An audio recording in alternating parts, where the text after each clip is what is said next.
पढ़े लिखे लोगों की बात आप कर रहे हैं, तो भारत में पढ़े लिखे तमाम बुद्धिजीवी हैं, मगर वो सिस्टम से या सरकारी तंत्र से कट गए हैं, या उनको काट करके सरकारी तंत्र से दूर कर दिया गया है, और एक विचारधारा से प्रभावित लोगों को वहाँ उनकी जगह पर बैठा करके अपनी मंशा को वर्तमान सरकार पूरी करा रही है। चाहे वो लूट का धंधा हो, चाहे वो चुनाव का धंधा हो, चाहे जिस भी शिक्षा का धंधा हो, वो पूरा अपना मंशा कर रही है उन लोग को बैठाकर। जो ये तो तय है, जिसने भी संविधान पढ़ा है तो ये तो निश्चित है कि संविधान के अनुरूप अगर हम सोचें समझेंगे और खड़े होंगे, तभी ये जो हिंदू मुस्लिम की और सिख ईसाई की जो खाई है वो तभी पट सकती है। बाबा भीमराव अम्बेडकर साहब ने जब संविधान का निर्माण किया था तो उन्होंने सबको समान दिया था, ऊंच नीच का कहीं कोई फर्क नहीं था, धर्म का कोई फर्क नहीं किया था। उन्होंने सबको एक साथ लेकर के एक ही सूत्र में, एक ही माले में सबको पिरोया था। तो और वो खूबसूरत माला जो इस देश का प्रधानमंत्री बनता था उसके गले में पड़ती थी। एक हवा चल रही है, उस हवा में सभी लोग बह रहे हैं, लेकिन वो हवा कब थमेगी और कौन उस हवा का शिकार होगा। लेकिन हम उस हवा की बात कर रहे हैं जो राजनीति से जुड़ा है। लेकिन जिस तरीके से वर्तमान स्थिति चल रही है, मेन मुद्दे से, मेन बिंदु से लोग भटक चुके हैं। जिस चीज़ पे मुद्दे पे बात होनी चाहिए वो मुद्दा से लीक से लोग हटकर अब बात शुरू हो गए हैं, और खासकर हम टीवी चैनलों की भी बात करना शुरू कर रहे हैं और नेता लोगों की बात कर रहे हैं। हमारे साथ हैं वरिष्ठ नेता हैं, कांग्रेस के नेता हैं राकेश चंद शर्मा जी हैं, और इनसे हम बात करेंगे कि वाकई इस समय जो हवा चल रहा है, जो राजनीतिक बयार चल रहे हैं, वो कितना सही है और किस बिंदु पे बात होनी चाहिए, और क्यों मुख्य बिंदु से राजनीतिक पार्टियां और खासकर सत्ता में बैठे लोग वो क्यों भटक गए। नेताजी ये बताइए कि जो वर्तमान समय में जो चल रहा है वो परिस्थिति कुछ और है, आने वाली परिस्थिति कुछ और होगी, लेकिन मुख्य बिंदु से वर्तमान समय के नेता और सत्ता के लोग क्यों भटके हुए हैं। देखिए विपक्ष, देखिए नेता जो सत्ता में है वो भटका रही है, जिसके सहयोग में गोदी मीडिया खड़ा हुआ है। विपक्ष तो मुद्दे पे खींच के इनको वापस लाती है कि किसी भी प्रकार से आ जाए। अब जैसे अभी वर्तमान स्थिति देख रहे हैं कि सदन में जो है सदन चलने नहीं दिया जा रहा है। अब एक आम साधारण व्यक्ति से पूछेंगे तो कहेंगे कि विपक्ष वाले नहीं चलने दे रहे होंगे, लेकिन आज सब पढ़ा लिखा समझदार व्यक्ति ये जानता है कि विपक्ष तो प्रश्न कर रहा है, विपक्ष तो चाहता है कि हम प्रश्न पूछे, जनहित के प्रश्न हैं, जनता से जुड़े हमारे पास जो है महंगाई मुद्दा है, हमारे पास भ्रष्टाचार मुद्दा है, हमारे पास महिला सुरक्षा मुद्दा है, हमारे आज ही देखिए महिला सुरक्षा पर राहुल जी गए हैं हाथरस क्यों गए हैं? आज चौथा साल आज चल रहा है उस घटना को घटे हुए। वो महिला बच्ची थी, वो हैं क्या उसके साथ हुआ, और जा करके वो दिल्ली तक ले जाके गए, लेकिन वो बच्ची नहीं मर गई। वो पुलिस वालों ने ले आके उसके गांव में जो है मट्टी का तेल डाल करके फूंक करके आग लगा दिया गया, और उस समय किसी को भी उस गांव तक में नहीं जाने दिया गया। और मीडिया को भी जो है, सोशल मीडिया भी अगर वहाँ जा करके कुछ लेना चाहती थी, नहीं जाने दिया गया है। और आज की स्थिति क्या है? आज की स्थिति उसमें से उसके जो 3 आरोपी बाई इज्जत बरी कर दिए गए हैं। और स्थिति आज जब उस परिवार ने राहुल जी को लेटर लिखा, तब अचानक बिना बताए राहुल जी गए उस परिवार में मिले। तो ये सब मुद्दे हैं जो कि लगातार हम लोग उठा रहे हैं, लगातार उठाया जा रहा है। चाहे वो लखीमपुर खीरी का जो किसानों को कुचल के मारा गया हो, चाहे वो किसान आंदोलन का मुद्दा रहा हो, सब पर, महंगाई पर। और आज जो देख रहे हैं कि अडानी और मोदी का रिश्ता क्या है, जिस पे राहुल जी का प्रश्न है, अरे भाई उसी का तुम जवाब सदन में दे दो, राहुल जी के मुंह पे कालिक पोत दो, तुम बता तो दो, साबित तो करो। लेकिन आते हैं आपके नेता बयान दे देते हैं, झूठ बोल रहा है, वो ये है, वो इसका बता दे, सोरेस के बारे में बताएं। कह के चले जाते हैं। अरे भैया उस सोरेसे पे तुम बहस कराओ सदन के अंदर, हम भी प्रूफ देंगे और तुम भी जो आरोप लगा रहे हो उसका प्रूफ देना तो पड़ेगा तुमको, तब ना जनता को समझ में आएगा। लेकिन ना जी, आप आरोप लगाए इधर से आते हैं, गोदी मीडिया आरोप लगा के भग जाते हैं। मुद्दे है नहीं, हिंदू मुसलमान के सिवा कोई मुद्दे ही नहीं है। कहीं मंदिर मस्जिद। अभी साला जो है एक चीफ जस्टिस साहब चंद्रचूड़ जी ने कह दिया कि 1951 का जो फैसला जो नरसिंहा राव शर्मा समय में वर्शिप एक्ट आया था, उसका कोई मतलब है कि हम मंदिर नहीं, जो स्थान जैसे था वैसा रहेगा, लेकिन उसमें खोदने के लिए मना नहीं किया है कि उसके नीचे क्या है, तो वो खोदा जाएगा। अरे बताइए, खोदेंगे, कुछ अन्य चीज़ मिल गई, विवाद हो, जिसके भी पक्ष में मिलेगा वो विवाद खड़ा करेगा।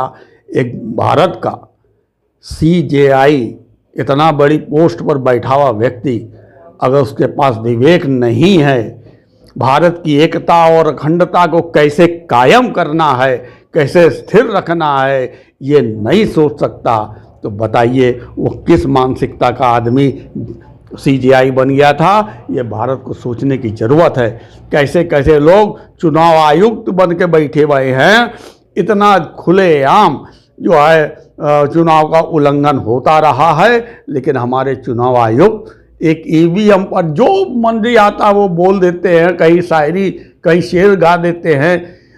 तो ये सब मुद्दों से भटकाने की ना बात है। शेर शायरी करना और ये सब करना मुद्दों से भटकाने की ही ना बात है। तो मुद्दे कहाँ ये आने दे रहे हैं, जबकि विपक्ष चाहता है कि हर चीज़ में बात हो। विपक्ष चाहता है कि भ्रष्टाचार, जो पैसे जो देश के हैं, कहाँ से जो है इतना कर्जा बढ़ता जा रहा है। या $5 ट्रिलियन की इकोनॉमी, $3 ट्रिलियन की इकोनॉमी बताते हैं, और देश का कर्जा जो है तिगुना बढ़ जाता है। ये सोचने वाली बात। बहुत बड़ा सवाल है। सवाल ये है कि क्या वाकई इस देश में पढ़े लिखों की ज़रूरत है या पढ़े लिखे हैं नहीं? क्योंकि जो भी लोग हैं आज के समय में देखा जा रहा है कि हिंदू मुस्लिम की जो धारा चल रही है उसी में बह रहे हैं, कोई रोकने का नाम नहीं ले रहा है। कहीं भी बैठे हैं, चाहे पार्क हो, सिनेमा हॉल हो, या घर हो, घर के बाहर हो, या गली हो, या मैदान हो, हर जगह जो अपने दोस्त थे, जो मुस्लिम दोस्त थे, उसमें खटास हो गया है। ये चीज़ें कब तक रुक पाएगी? क्या कुछ इसका कुछ सिंबल है? क्या कुछ दिखता है, या सरकार खुद उसी पे पहल कर रही है?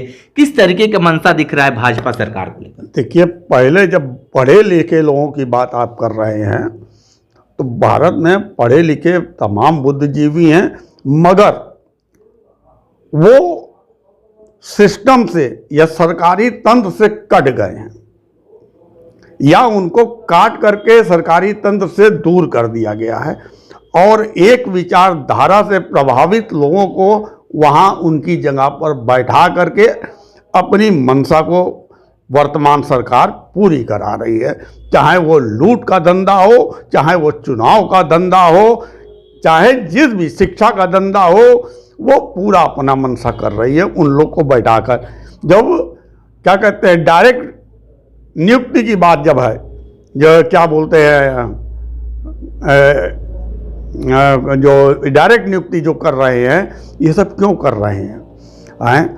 अब आप देखिए, अगर जो ये कह रहे हैं कि हम लोग के समाज के अंदर इतना वैमनस्यता पैदा कर दिया गया है कि अगर किसी मुस्लिम को हम, जब इन्होंने कहना शुरू किया टोपी से पहचान लेते हैं, कपड़ों से पहचान लेते हैं, तो उस विचारधारा ने जनता के बीच की मानसिकता इस ढंग की बनाई है हिंदुओं के बीच में, कि वो किसी भी मुस्लिम को देख लेते हैं तो उनके दिमाग में अनायास ये आ जाता है कि ये आतंकवादी है, ये भारत विरोधी है, ये समाज विरोधी है।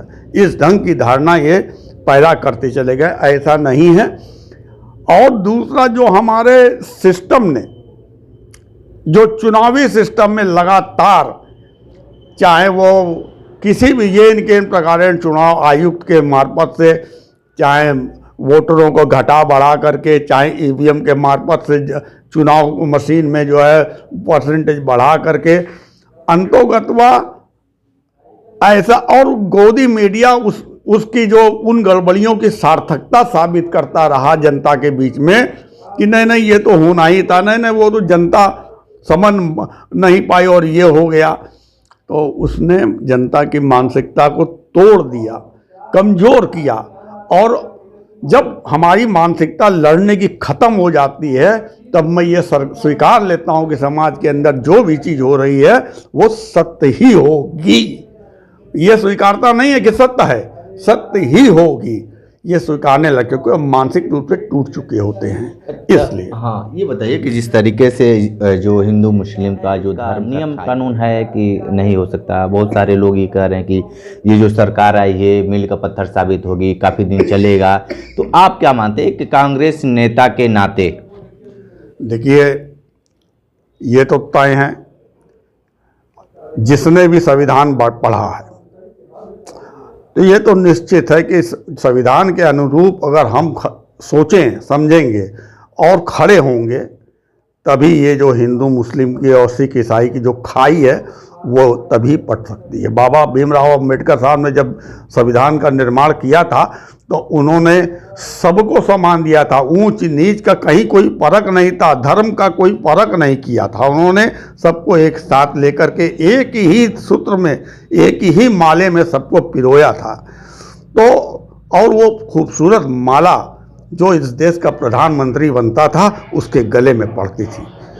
तो हमने, संविधान ने तो इतना चीज़ें हम लोग को दे रखी थी और आज हम, लेकिन जब ये कहते हैं हिंदू राष्ट्र, अब आप अंदाज लगा लीजिए किसको इस संविधान से नफरत है और क्यों नफरत है। इनको दो चीज, समाजवाद और धर्मनिरपेक्ष, ये दो, समाजवाद में सभी जातियों को छोटी बड़ी ऊंच नीच कहीं भेद ना रख करके समाजवाद की बात करते थे, जिससे इनको नफरत है। ये ऊंच नीच का भेद हमेशा रखना चाहते हैं। और दूसरा धर्मनिरपेक्ष, धर्मनिरपेक्ष का मतलब कि जो समान, सभी धर्म को समान अधिकार है ना। कोई भी सरकार ना किसी धर्म को प्रोत्साहित करेगी, ना ही कोई सरकार किसी धर्म को हतोत्साहित करेगी। ये लाइन इनके मन मस्तिष्क और इनकी विचारधारा पर जो है चोट पहुंचाता है, कुरेदता है। तो समाजवाद और धर्मनिरपेक्ष को ही खत्म करके ये मनुस्मृति, मनुवाद को लाना चाहते हैं, जो कि जिसने भी भारत के, अब ये अगड़ी पिछड़ी जो जातियां हैं इनको भी सोचना समझना पड़ेगा कि इसके अंदर, और देखिए ब्राह्मणों में जो बुद्धिजीवी रहे, सारा लड़ाई भी अगर आप देखेंगे तो ब्राह्मण ही लड़ता रहा है। ब्राह्मणों ने ही रणनीति वो सब बनाई है। गोपाल कृष्ण गोखले क्या कहते हैं, ब्राह्मण नहीं थे, वो भी ब्राह्मण थे। 1919 में लखनऊ अधिवेशन में उन्होंने कहा था कि अभी लड़ाई त्रिकोणात्मक है, हमको एक होकर लड़ना होगा।